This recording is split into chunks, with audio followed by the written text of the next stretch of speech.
All right, well, thank you all so much for joining us for Spacesuits, what every fashionable astronaut is wearing. Beginning with pioneer aviator Wiley Post in 1935, pilots traveling above the sensible atmosphere have required special clothing. Full pressure suits control humidity, temperature, oxygen content, and pressure for astronauts, cosmonauts, and taikonauts, perhaps. Join Solar System Ambassador David S. Ball as he discusses spacesuits required for intravehicular, I'll get it. These are tough, David. Oh, you're doing great. Intravehicular, extravehicular, and surface operations. David is a volunteer educator with NASA and a retired Air Force officer who frequently presents on topics related to American activities in space. And I also wanted to give a special shout out to the Ashland Library, Hopkinton Library, Medford Library, Newberry Library, and Clinton Library for helping me promote this morning's event. So all 50 or so watching live here on Zoom, and the hundreds that will watch on demand, let's give a big virtual round of applause to David for joining us today. And David, you can take it away. Thanks so much. Super. Robert, thank you so much. I think we were up to 144 people who registered. So, this just seems to get better and better. And I'm grateful to the Tewksbury Library, to you. A shout out to Space Hipsters, a group on Facebook that I've just become a member of, and what a wonderful group. And well, let me just jump right into it if I can. And let's see, I'm going to share my screen. I'll learn how to do this at some point.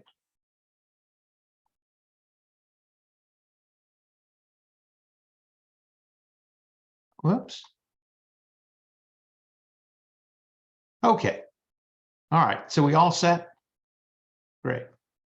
Okay. As Robert said, my name is David Ball. I'm a volunteer educator with the Jet Propulsion Laboratory. And I wanted to talk a little bit today about spacesuits.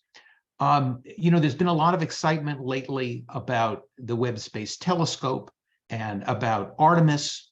But Pythagoras was right. He said that man is the measure of all things. And there's really nothing more intimate for the space traveler than wearing a spacesuit. And there's been a lot of different iterations of spacesuits, and I wanted to kind of touch on that because I find it fascinating. So hopefully you will too. Wiley Post was a contemporary of Charles Lindbergh. They were both born around the turn of the century, interested in aviation. Wiley Post worked in the Oklahoma oil fields as a roughneck. He tried his hand at armed robbery. He did some time in prison for maybe a year or so. In 1925, he was working as a daredevil in the Berlin Tubbs and his Texas top-notch flyers barnstorming crew. So they would be wing walkers, or they would parachute from airplanes, things like that, interested in aviation. And so he's out in the oil fields in 1926, and there's an industrial accident, and a piece of metal hits him in the eye. It gets infected. He ends up losing his eyesight. And believe it or not, here's a guy who's going to become a famous pilot, and he has no depth perception. He can only see out of one eye. But with the money he gets from a settlement from the accident, he buys his own airplane. So he's doing aviation, and he's working in the oil industry. And he becomes the corporate pilot for FC Hall, who buys one of the Lockheed Vegas, the newest and most capable aircraft that he's named after his daughter, Winnie Mae.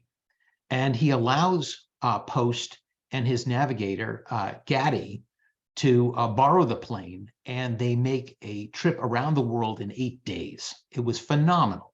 And then 3 years later, Post is able to do this solo. He's quite the aviator. And one of the things that he notices is that when he's at extreme altitudes, there's a prevailing wind that goes from west to east across the United States. And actually, it goes around the world, that we call the jet stream. And it allows you to have a tailwind of phenomenal proportions. I mean, the wind is blowing 200, 250 miles an hour. You could just turn off your engine and just float right across the country. Or you could end up going, essentially supersonic when you're not really a supersonic plane. But the problem with flying aircraft, certainly in the 1930s, but even today, at 50,000 feet, is it's above the sensible atmosphere. And there are problems with that. For human beings, we need to have breathable oxygen. We need to have a certain pressure against our bodies. Temperature needs to be controlled and things like that. So he approaches the B.F. Goodrich tire people, the rubber manufacturer, and he works with a guy, Russell Cawley, who's an engineer, and they design a suit, and they put kind of a diving bell helmet on it, and it's got a couple of attachments. It can pipe in oxygen. He can also plug in his communications gear, and he's able to pressurize this thing and fly at these extreme altitudes. Now, unfortunately, his career was cut short. He was a friend with the humorist Will Rogers, and they were up in Alaska. And they were taking off out of Barrow, and the plane crashed, and they were both killed. But this is the first pressure suit, and everything that follows from that. So why do we need spacesuits at all? So here are a couple of things. One is that we need to have breathable oxygen. All living cells in the body require oxygen. We need to have some atmospheric pressure against our bodies, because all of the gases that are dissolved in our blood will just come out of the blood. They'll boil over, like you can see this. This guy's got some water sitting in a cup, and it's just boiling. There are also temperature extremes. If you're walking on the surface of the moon, it's 250 degrees in the sunlight, and it's 250 degrees below zero in the shade. You obviously, you need some temperature protection. Also radiation. With our atmosphere, we're able to screen out UV radiation, which is very harmful, but you don't have that in space. You also want to be able to talk to people. Also, we put down space dust, but any kinds of micrometeorites, anything, even a little fleck of paint, if it's traveling fast enough, could be a real problem. So it's important that we have some sort of micrometeorite protection. And lastly, I put down SAFER, which is not really a spacesuit, but SAFER is an acronym that stands for simplified simplified. It's a jet backpack. When you see somebody on the ISS and they've got they're hooked into the outside of the space station. If that tether were to break, they could get back because they got the jet backpack on, and that's what the SAFER business is. So let's talk a little bit about what human needs are. First is the partial pressure of oxygen. So on the Earth, unlike a solid, which is just going to, sit there and the molecules aren't going to really move, the atmosphere is a moving gas, and the pressure that's exerted on the surface of the Earth is the column of air. It's the weight of the column of air that's above it. So on the surface of the Earth, the pressure per square inch is 14.7 pounds. And atmosphere is made up of 1/5 it's oxygen and 4/5 it's an inert gas, nitrogen.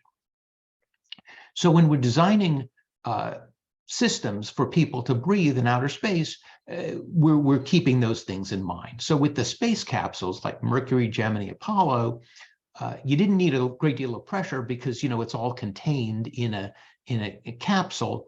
And so they had it at 5 pounds per square inch. And to keep the system simple, they would just have an oxygen system. So it's 100% oxygen, 5 psi. And that's fine. Mercury was anywhere between a 15-minute flight, and Apollo, the longest, was like about a week. That's okay. But if you're exposed to 100% oxygen for long periods of time, there are some physiological problems with that. So when they got to the space station, it's still 5 psi, but the oxygen, they reduced that to 70%. They put the inert gas, 30% in there. And those guys would be up there for like 3 months.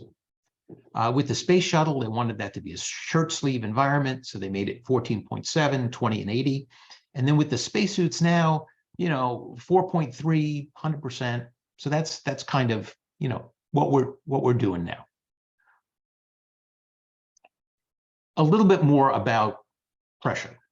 So at the surface, it's 1 atmosphere, right? But if you were to dive down 34 feet, that would be the equivalent, the weight of that would be the compression of 2 atmospheres. And if you went down 68 feet, 3 atmospheres. If you went down 102 feet, 4 atmospheres. And so if you were to quickly dive to 102 feet, the oxygen, the gases can be compressed and can squeeze into your bloodstream, and that's fine. The problem is if you were at 102 feet and you quickly came to the surface, what would happen then? Because then all the stuff that had been compressed into your bloodstream is now going to boil out. And so when people have difficulty breathing, they call it the chokes. Or when they have pain because the bubbles are coalescing in their joints, they call it the bends. Okay, that's why divers have to come up slowly so that the gases can kind of come out of solution. Now, over on the right, we're looking at the impact of altitude on oxygen levels. So when you're at sea level, the barometric pressure is maybe 750 millimeters of mercury. But as you go up and that column of weight of the atmosphere above you is less, so you get up, you're on an 8,000 meter peak, the barometric pressure is a lot smaller. And so on a molecular level, over here on the right, the one thing I wanted you to know is that when you get up at high altitudes, the percentage of oxygen is not decreased. It's the same. It's still, 1 molecule of oxygen and 4 of nitrogen, but they're so far apart, you can't get in enough air in order to breathe. So it's important that there be enough squeeze on your body, right? So that you keep the gases in solution, and that we get enough oxygen molecules into our body so that we can breathe. Now let's talk a little bit more about the mechanics of gas expansion and pressure. And this is based on the idea that we're going to keep the temperature the same. We're not going to worry about that. But when you take in a breath in your lungs, it goes down into your, into the bronchial tree and down into the alveoli.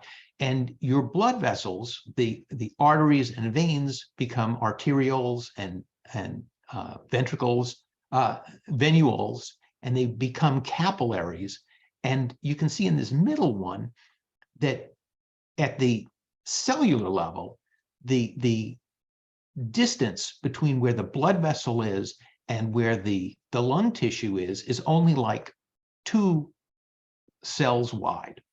So as the deoxygenated blood comes by, the carbon dioxide, assuming that the pressure is something that we can deal with, it comes out of the bloodstream, goes into your lungs, and the oxygen gets pushed into your hemoglobin and it goes all over your body. But if you had a 2-liter bottle of Coke, okay, and you shook it up, right, and you kind of encouraged the gases that were dissolved in the liquid, and then you took off the top, what's going to happen, right? You've decreased the pressure, and now for the amount of push that we've got on this liquid, it has nowhere to go except to explode. And that's what's going to happen to us if we don't keep the gases in the bloodstream. So the way that we handle this with aviation is either a partial or a full pressure suit. Over here on the left, we see Joe Walker. He's in a partial suit.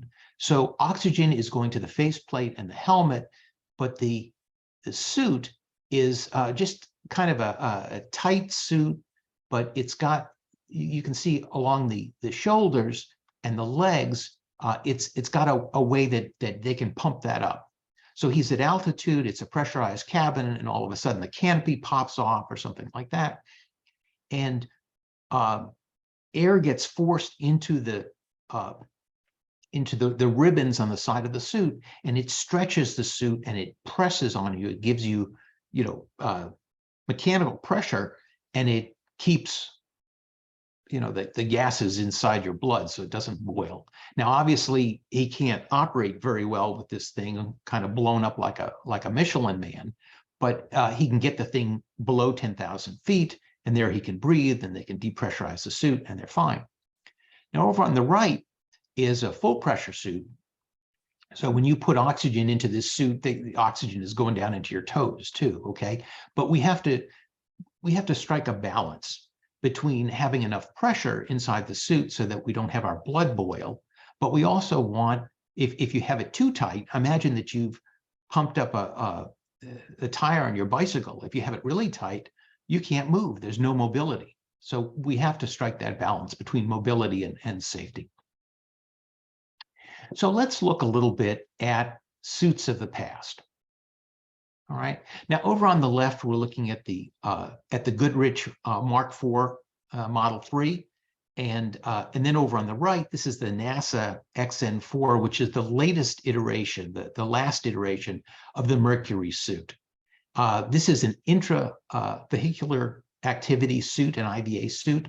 It's not designed for like walking on the moon or floating in space. It's just in case of an emergency, if the cabin were to depressurize, you can pressurize the suit and you're okay. So it gives you breathable oxygen and it gives you emergency pressurization.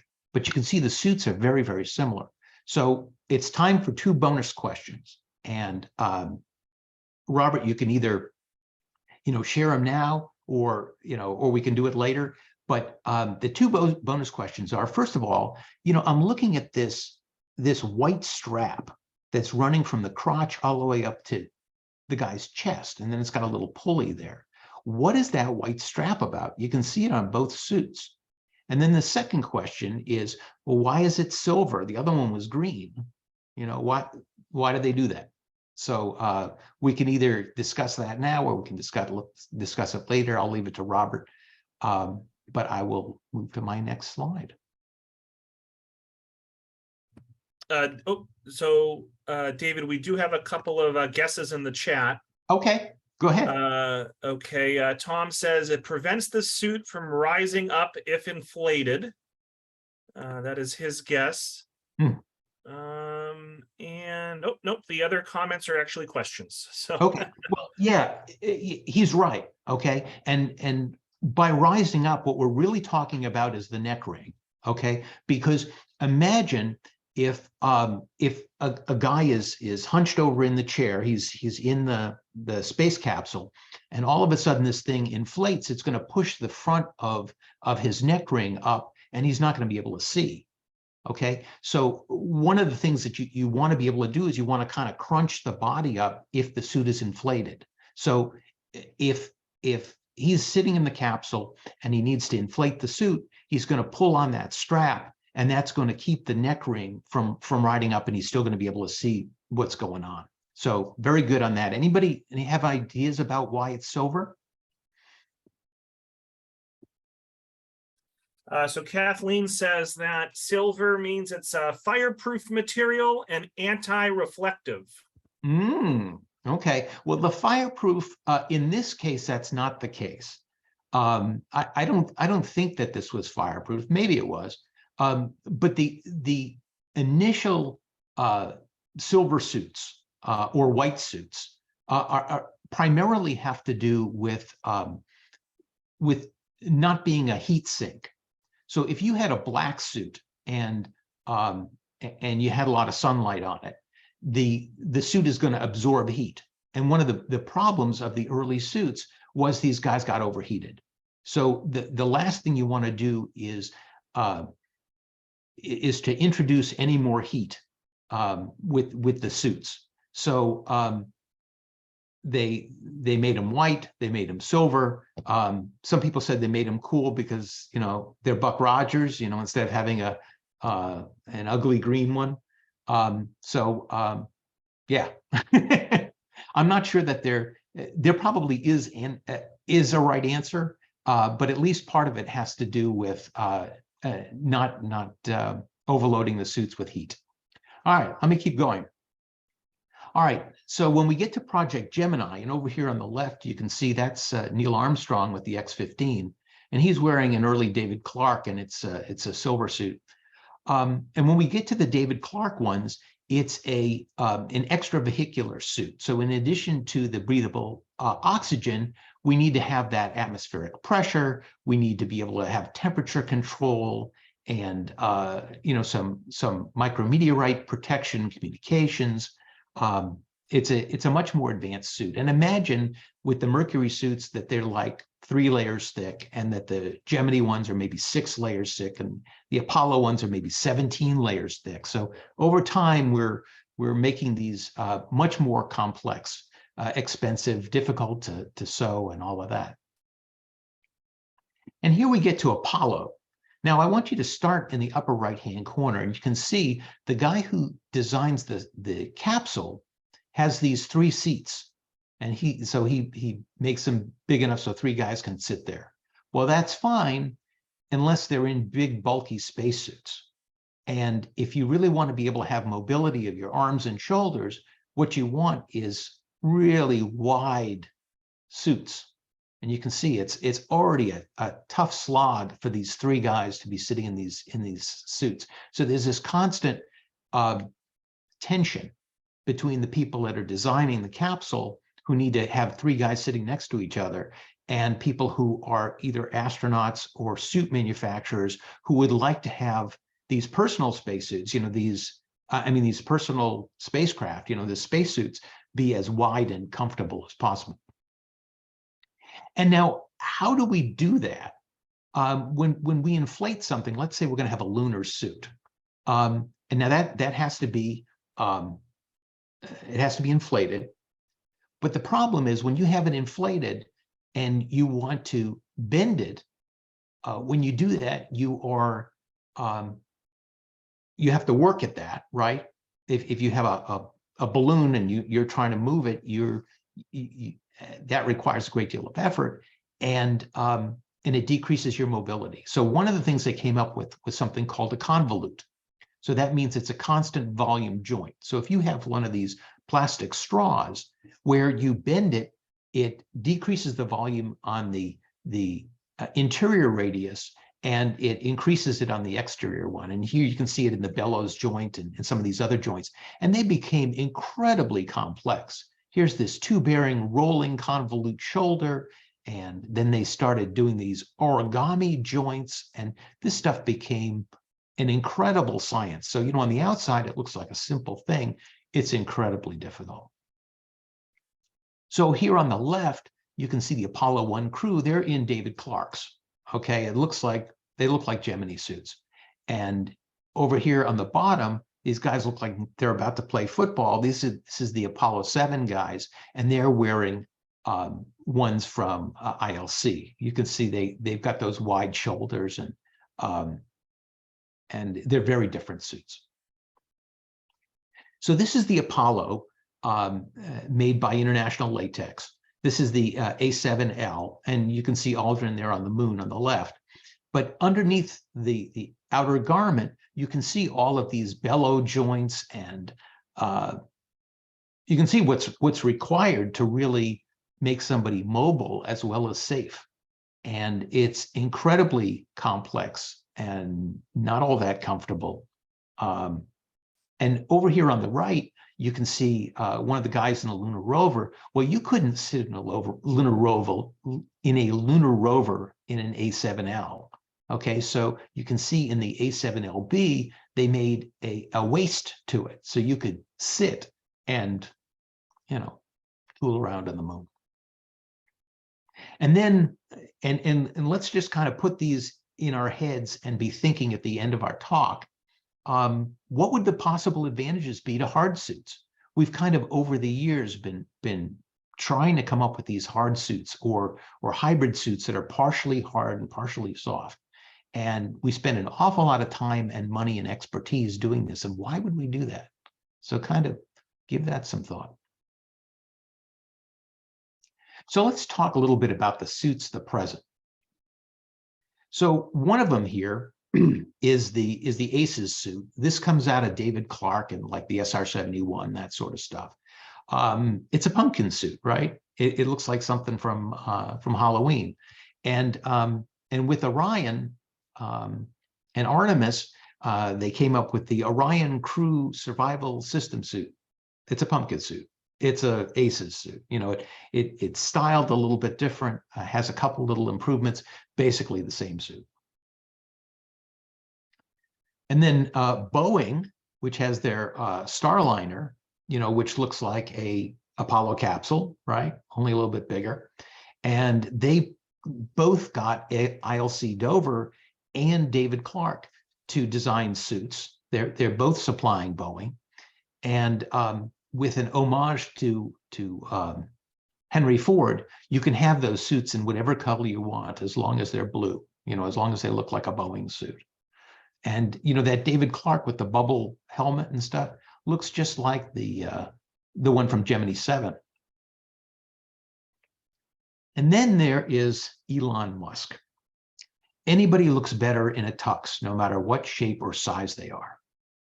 I saw this suit and I was so incredibly disappointed. It looks like something you would wear out on Halloween. You know, it doesn't look real. And apparently the genesis of this suit is he went to a special effects guy in the space fantasy world and he said, you know, design me a futurized, you know, a future spacesuit.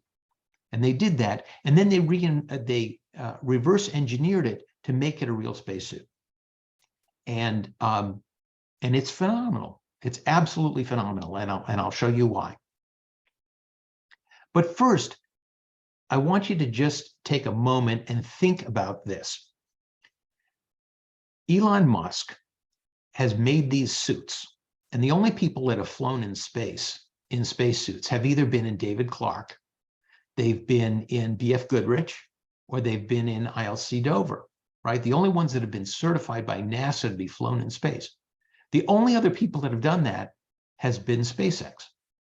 So here are these guys in the first commercial, spacesuits for a generation, are getting into Teslas and are going out to the launch pad, where the booster, which is made by SpaceX, is going to come back and land on a drone ship called, of course, I Still Love You.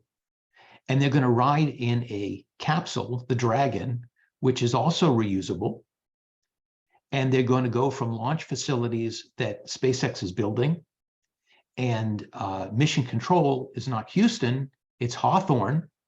This is all SpaceX. They're all doing this. And it's just phenomenal that they have so much integration and they're so successful in all of these different endeavors. To the point where they took 4 people. They took this engineer, this artist, this billionaire, and this nurse with a disability, put him in a spacecraft, put him in orbit for a couple of days, and raised $250 million for St. Jude's. And with this picture over on the right, they've got a picture of this guy floating outside the capsule in what looks like an IVA suit. And if anybody else were doing it, I'd say it's impossible. But if it's SpaceX, it may very well be the case. And to give you an idea how cool this is, here's the ACES suit, okay? Runs about 100 pounds. And here's the SpaceX suit with maybe 25 pounds. The ACES suit needs a couple of technicians to help you get into it. The SpaceX suit, you can get into yourself while you're floating in outer space. It's a single piece suit. You can see over this Japanese astronaut, you just kind of climb into this and zipper it all up. And instead of having all these different ports on it, it has one port and it's just on the thigh. And the oxygen goes in here and the comm is here. It's remarkable. Now, what's NASA doing? well, we've kind of been looking at these hard, soft suits for a while. We've got our ISS suit that you see all the time. Then there's kind of a prototype one here and a Z2 suit. Let me simply say that once you start having like these elderly walkers that you have to support the suits on, you can tell that these suits are getting very complex, very heavy. And so here's like the Mark III, which is kind of a half hard, half soft suit. And they're trying to do a lot of things. You know, they're trying to increase mobility, which they're doing with ball bearings. They're really concerned about mitigating dust, which is going to be a real problem, not only on the moon, but particularly on Mars. The helmets are going to get better. They're going to have heads-up displays and integrated voice-actuated audio. Gloves are always an issue. Dexterity, fingers getting cold, cramping. You can imagine, you know, you're trying to do work outside the ISS for 8 hours, and you know you can't go in and take a break. So gloves have to be right. The life support on the NASA suits are getting better. You can actually take out one of the CO2 scrubbing systems and like dump it out while you're using the other system, and then just plug it back in, and the oxygen is able to last a lot longer. So that's all good. Now this is kind of your moment of cultural context. I saw this next suit and I thought of Barbarella. I thought of Jane Fonda in 1968. And so she's an astronaut. She's going down to the planet. This is the year 40,000. And she's going down to the planet to meet the renowned scientist Duran Duran. And when I heard that, I thought, well, wasn't there a musical group called Duran Duran? And you know, where did they get their name from? And it turns out that they got their name from the renowned scientist Duran Duran from the 1968 film Barbarella with Jane Fonda. So here you got this vision of Jane Fonda, and now look at Dava Newman. She's a former NASA deputy administrator, and she teaches at MIT. And she's working on something called the biosuit.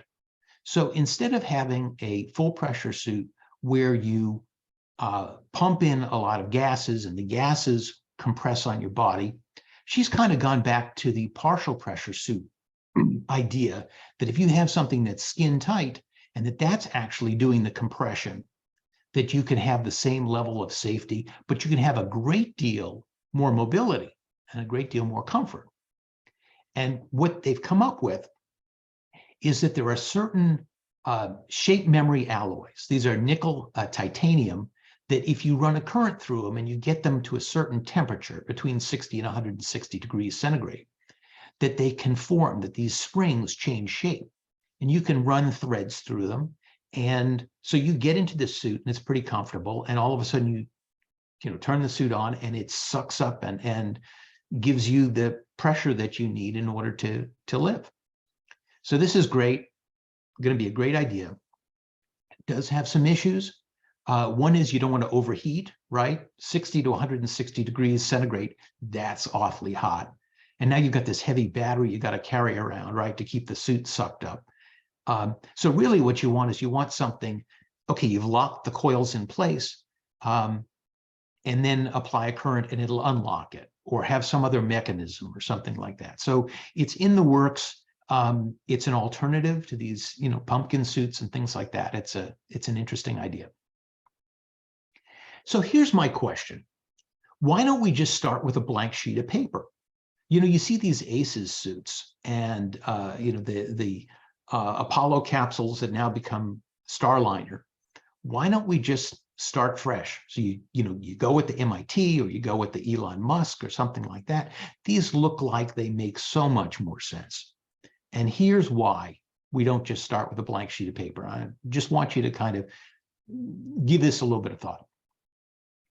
So in 1999, there was a lot of concern that when the year 2000 happened, computers would crash.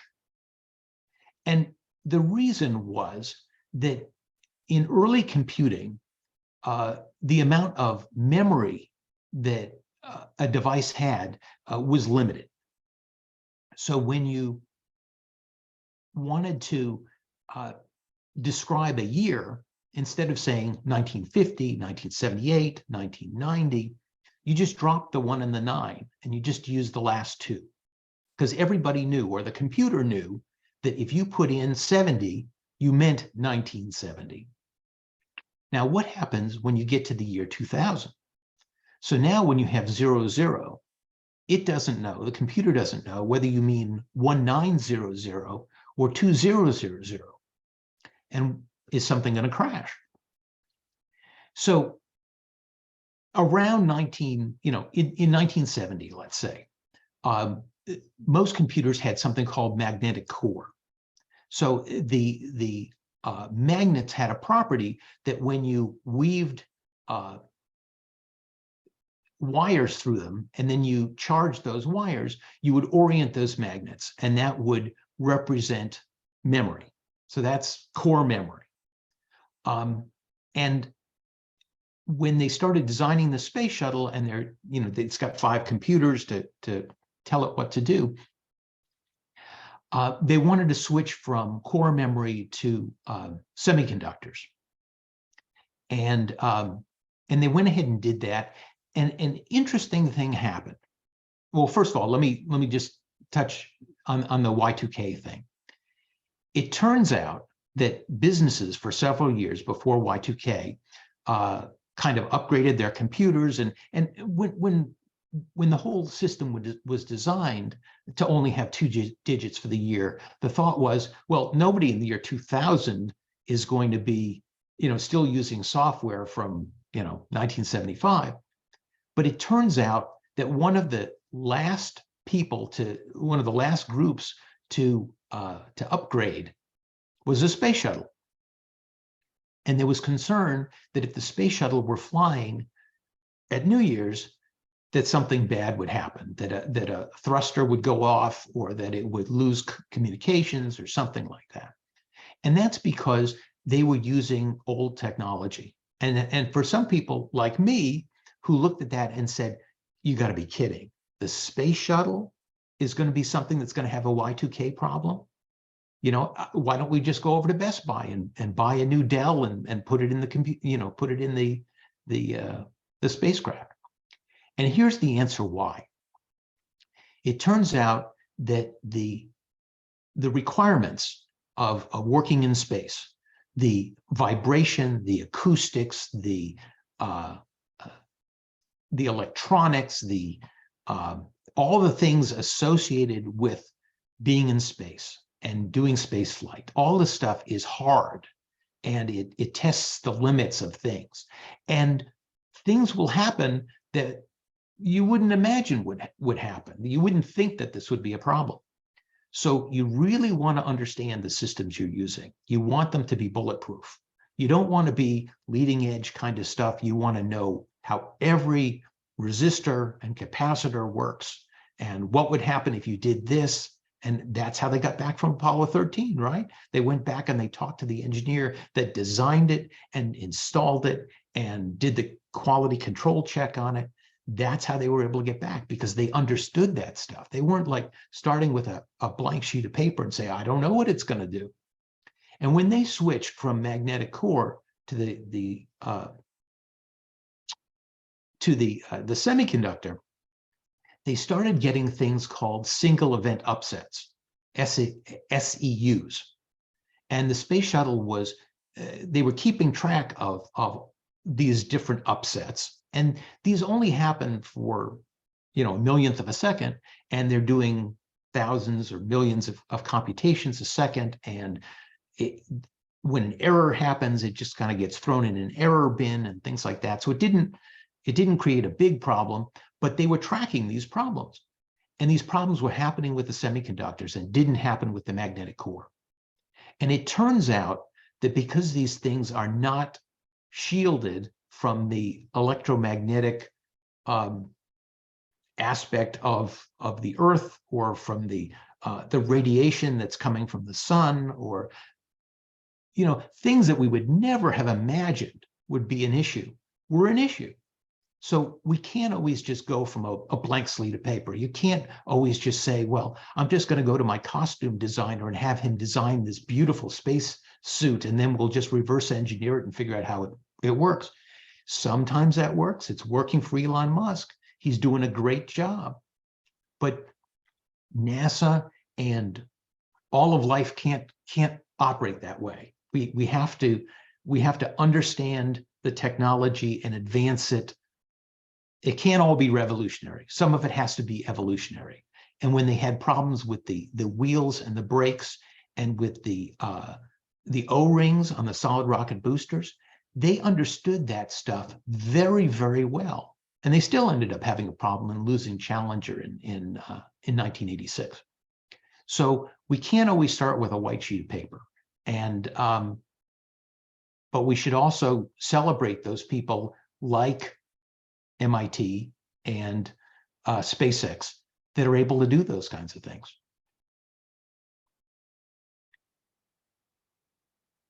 So that's okay. Yeah, I guess I did okay on time. So that's what I wanted to say about spacesuits. And Robert, let me turn it back over to you. Yeah, David, you did great on time. So thank you for that. So folks, if you have any comments or questions for David, David, I like your image there. Not a real astronaut. Feel free to put them in the chat or the Q&A, and we'll take roughly 15 minutes of questions and comments. And we have a lot. Alana would like to know, does the pilot pump up his own compression suit and decide when, or is that controlled by others? Well, are we talking about Joe Walker in the 1950s? Are we talking about the guy in the Elon Musk spacesuit? The answer is no. It's not done by the pilot. Imagine if you're flying along and all of a sudden the canopy goes off. You might have just seconds to do whatever it is you're going to do, and for you to figure out how to pump up your suit, that's not going to happen. So it's automatic. It's something that it's part of the airplane or it's part of the spacecraft. Myra would like to know, what kind of engineer actually designs these suits? Well, they come from a number of different disciplines. So initially, a lot of them came from the garment industry. So for example, David Clark, they had involvement in textiles. International Latex Corporation, ILC, Dover, who made the Apollo suits, they made women's bras. So they're people that have understanding of rubber and of sewing techniques. So there were a lot of people were seamstresses. They were also engineers that had to figure out the mechanics of motion and being able to pressurize the suits and all this kind of stuff. So it ends up taking a lot of different kinds of people. Initially with the B.F. Goodrich suit in 1935, you might have only had a couple of people. You might have had a seamstress, you had an engineer, you had the pilot. Nowadays, it's a lot of different disciplines. Polly would like to know, is each suit custom made for each astronaut? Well, it depends on the suits. Now, the new SpaceX suits are 3D printed. They 3D print the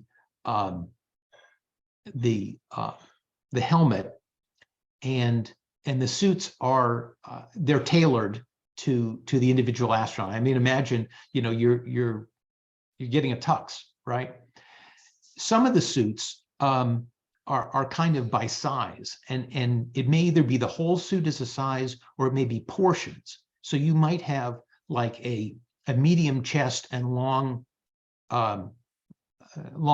legs or something like that. And we had an issue on the space station in the last couple of years where, I think this was last year, where two women were going to go out and do a spacewalk, but they didn't have the right size suits, and that was an issue. So the problem with having the wrong size suit is when you pressurize it, or even before you pressurize it, if the angle of the joint, like you're going to raise your shoulder, if the point that you don't rotate around is not in the right place in the suit, then you can't lift your arm very well. So you'd kind of like it to be tailored, but we'd also like it to be the kind of thing where it would be a lot cheaper. Let's say, something happens to your suit and you're out in space and stuff, and you have a custom suit. Well, what are you going to do? So it would be kind of nice to be able to make it less custom if possible. David, you kind of just touched on this, but if you want to add more, that's fine. If not, we can move on. But M would like to know, what adjustments did they need to make to spacesuits for women? Well, there are several things that are different. First of all, women have a tendency to be shorter and have a smaller carriage. There are anatomical things like breasts or being able to urinate. I'm not really sure is the answer. I don't think that there were. I don't think there have been large differences that happen with spacesuits. Obviously, certain things like being able to go to bathroom in space need to be different for women than men. But it's more about making sure that it's sized right, that the joints are in the right place, that your fingers can reach out to the end of your gloves and that sort of thing. And that segues into another question. Kathleen would like to know, I have a delicate question. And this question seems to come up every other Space Zoom, regardless of the topic, Kathleen, so don't be embarrassed. But Kathleen would like to know, how does the astronaut use the bathroom if they're in these hard suits? Well, whether they're in hard suits or soft suits, they do a couple of things. First of all, we're talking about two things. We're talking about being able to urinate and also to be able to defecate. In terms of, let's start with the second one first. When spaceflight was short, when we're talking about 15 minutes to a week, one of the things they try to do is put the astronauts on a low residue diet. So when you, for example, had breakfast before you went on your space voyage, you'd have a steak and eggs breakfast because it has low residue. They would try to ensure that you're not having a lot of bowel movements or that you don't have constipation or things like that. When they went to the moon, they would have kind of like a Ziploc bag, and that's what they would do. They would just kind of defecate into that. Urinating, pilots for 75 years have had to be able to pee while they're flying. So they would have something that's equivalent to a condom, and that would go to a tube and a leg bag, and that's how they'd relieve themselves. And so, when you're either out of the International Space Station or you're walking around on Mars, you're going to have to be able to urinate. Whether or not you're going to need to defecate while you're in the suit, you may not. You may not. And sometimes what they'll do is they'll have the guys in diapers, and just deal with that later. So last answer, you mentioned how custom suits, one of the downsides is that they're expensive, not cheap, I think you said. Nancy wants to know, what is the price range for some of these suits? Well, it depends on whether you include the developmental costs, which in most things are the lion's share of it. Also, imagine that, like with Neil Armstrong, first man to walk on the moon. He's got his spacesuit, but he also has his training suit, and he also has his backup suit, and his backup suit is flight qualified. If something were to happen to his primary suit, he could just jump into his backup suit and fly the mission. So, these suits can cost upwards of $1 million. So you can imagine, we sent 24 guys to the moon, 12 of them walked on the face of it. So it can get expensive. As a matter of fact, recently, NASA decided that they didn't want to be in the suit designing and building business. They wanted to staff that out. So they're in the process of awarding contracts to people to make those suits.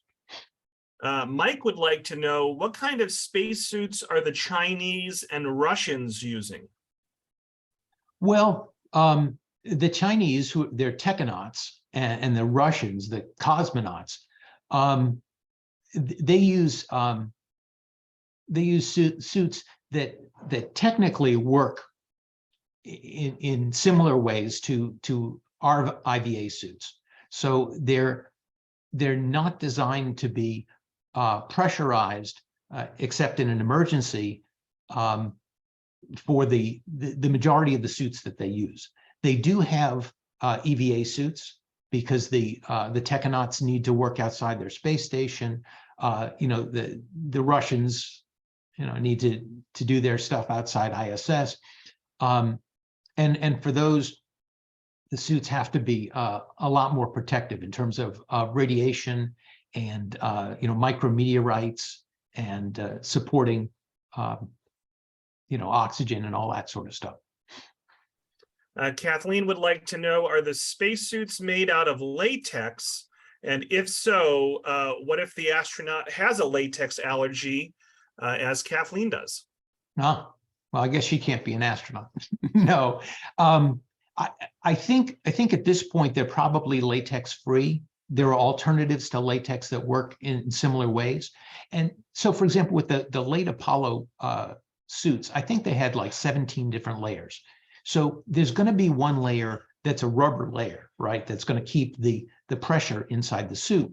But inside that, there might be like a silk lining or something that goes up against your skin. Or on the outside, there might be a suit that's, a covering that's fireproof. They have something called beta cloth, which is a spun aramid. It's a fiberglass, and it doesn't support combustion. And after the Apollo fire in 1967, one of the decisions was that we weren't going to have anything in the capsule that burned. So, and that includes the clothing. So, so the outsides of the suits do not support combustion. James would like to know, why are the pumpkin suits orange? Is there an advantage over other colors? Good question. Good question. The reason to have an orange suit would be visibility if you needed to be rescued. So sometimes not so much people that go into combat, but if you were a test pilot, you might wear an orange suit, or many times a parachute will, in addition to being white, it'll also be orange because it's easy to see. So the thought was about rescue. And I think you may have answered this question a couple of questions ago. You mentioned, emergencies and whatnot.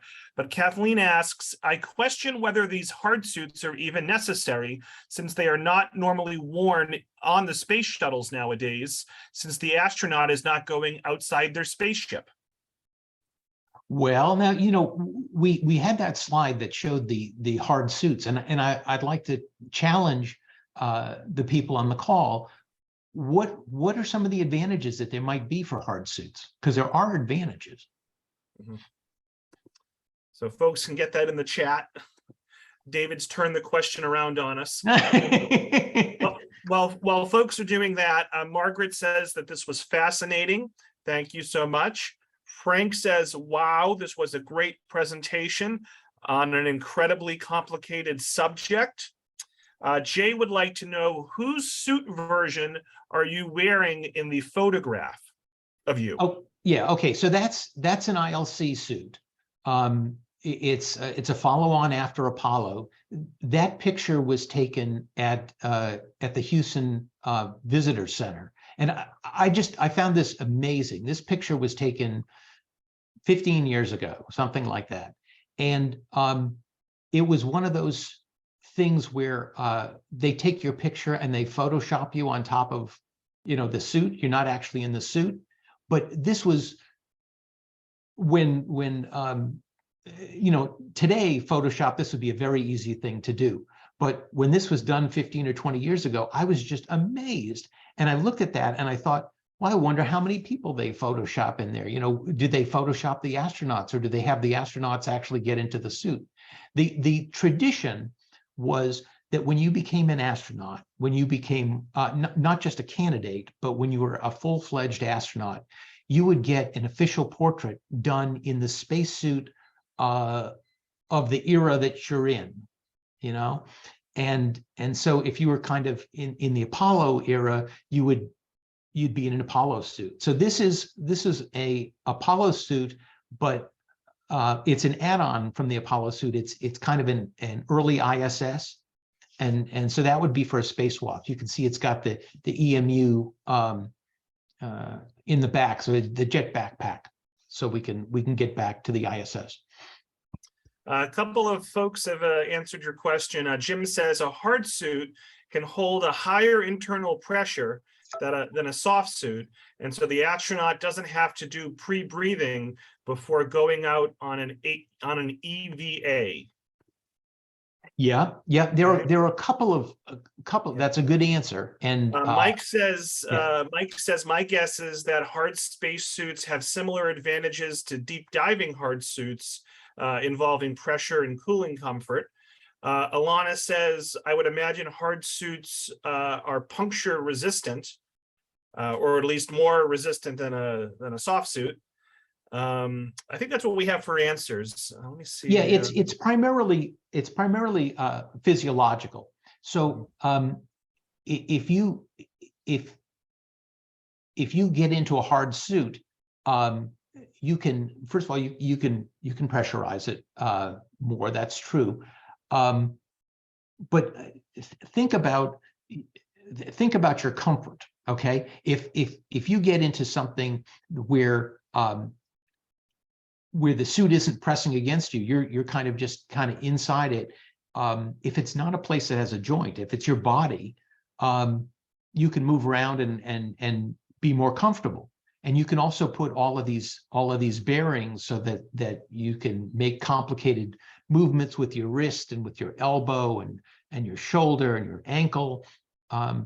You can do all kinds of things with hard suits, both in terms of what the pressurization needs to be, and the need to pre-breathe, and the ability to do all kinds of complicated joint mobility issues and comfort. And on the other hand, these things are incredibly complex. They're incredibly expensive. You can't just throw a couple of extra ones on board. It's going to have to be exactly the right size. So we keep working at these hard suits, and it looks like there are going to be some kind of hybrid composites, but the full metal suit, I don't see that happening. Kathleen, so final question. It's going to go to Kathleen, who asks, what happens to the astronauts' spacesuits when they are finished with their missions? Are they recycled and reused, or how are they disposed of? Okay, well, it depends on the era. Generally, like in the Mercury, Gemini, Apollo, particularly in Apollo, when they would come back, when they'd be done with their mission, it was not uncommon for their training suit or their backup suit to be just kind of thrown into the mix. And if some engineer needed to test something out, or somebody needed to do some training and they were about the right size, they could just use that. And they just kind of reuse that stuff because it was very expensive. The National Air and Space Museum, the Smithsonian, has kind of a standing offer with NASA that if they think that a suit is significant, that they can have it.